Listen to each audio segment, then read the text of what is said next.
Non ci manca niente. Oggi per la prima volta è venuto un attaccante nuovo, una prima punta che oggi ha fatto molto bene.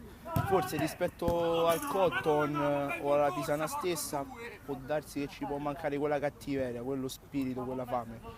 Adesso ultimamente abbiamo fatto le ultime partite bene, abbiamo fatto tanti gol, diciamo che ci siamo ripresi. Oggi è vero che abbiamo subito parecchio, abbiamo preso 3 gol, ma è dovuto dal cambio modulo per inserire questo nuovo ragazzo che oggi ha fatto molto bene. E niente, quella cattiveria che ci può permettere che forse a giugno potremmo festeggiare quel campionato tanto atteso. Vabbè, innanzitutto ti ringrazio.